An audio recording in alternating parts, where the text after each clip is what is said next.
नांदेड़ के मारूफ खानदान एडवोकेट नितिन कामड़े की कामयाब नुमाइंदगी की वजह से 2006 के फ़िरक़ावाराना कशीदगी से मुताल्लिक़ एक केस के सभी 7 मुलज़िमीन बाइज़्ज़त बरी हो गए हैं। नांदेड़ की मुकामी अदालत में चल रहे केस का नतीजा आ गया है।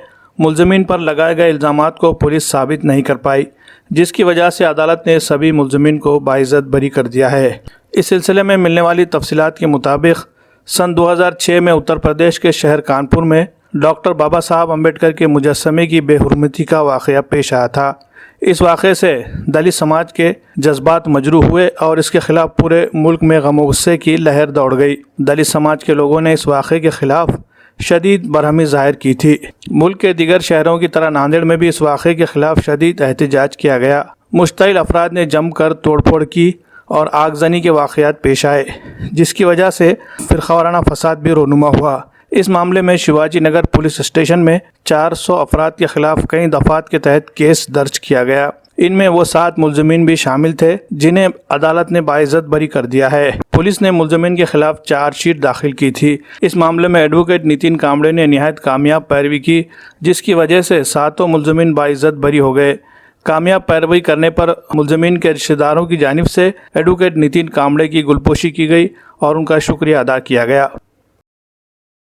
दिनांक 29 नोव्हेंबर 2006 रोजी कानपूर उत्तर प्रदेश येथे डॉक्टर बाबासाहेब आंबेडकर यांच्या पुतळ्याची विटंबना केली होती व त्याचे पडसाद संपूर्ण भारतामध्ये पसरले होते व त्याच अनुषंगाने डॉक्टर आंबेडकर नगर नांदेड येथे सुद्धा त्या घटनेच्या विरोधात आंबेडकर जनतेने त्याचा विरोध दर्शवला होता।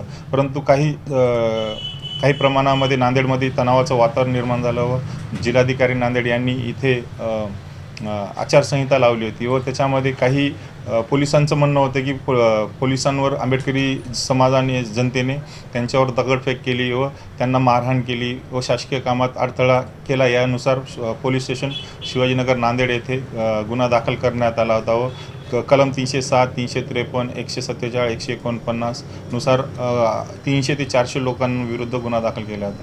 त्या गुन्ह्याच्या अनुषंगाने पोलीस स्टेशन शिवाजीनगर नांदेड यांनी माजी पक्षकार यांना अटक केली होती व त्यांचा PCR घेऊन त्यांना जेलमध्ये पाठवलं व त्याच्यानंतर त्यांची जामीन झाली।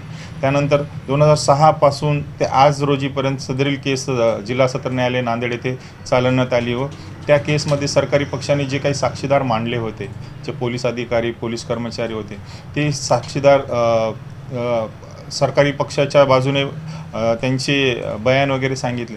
त्याच्या विरोधात सरकारी पक्षाने कसल्याच प्रकारचे माझे जे पक्षकार आहेत त्यांच्या विरुद्ध ठोस पुरावा न्यायालयापुढे सादर केला नाही व त्या अनुषंगाने न्यायालयाने आरोपी लोकांना माझ्या पक्षकारांना सदरील गुन्ह्यामध्ये सदरील केसमध्ये निर्दोष सोडण्याचे आदेश आज दिनांक 5 मार्च 2016 रोजी निर्दोष सोडण्याचे आदेशित केले।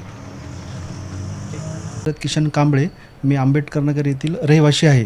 सदरील आमच्यावरील 16 वर्षापासून न्यायालयीन प्रक्रियामध्ये गुन्हा दाखल होता।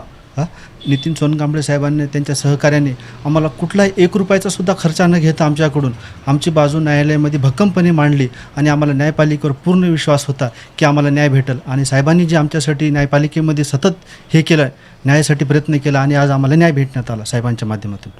आम्ही त्यांचे आभार व्यक्त करतो, त्याचे सहकारी आणि साहेबांचे आभार मानतो, सोनकांबळे साहेबांचे। 2006 मध्ये मी सूर्यकांत राणबाजी सावंत राहणार आंबेडकर नगर नांदेड, ते कानपूरची घटना घडली होती, ते आम्हाला विनाकारण उचलून घेऊन गेले। सर, मी मजूर माणूस, मी माझ्या हातानं काय होणार नाही, मी काही करू शकत नाही, माझी वय पहा। आम्हाला छान वाटतं, आमच्या सोनकांबळे साहेबांचे आभार मानतो आम्ही। सोनकांबळे साहेबांना जर 1 रुपया न घेता आमच्यासाठी साहेब त्यांनी कार्य केलं, बस आम्ही त्यांचे आभार मानू, त्यांना धन्यवाद देऊ।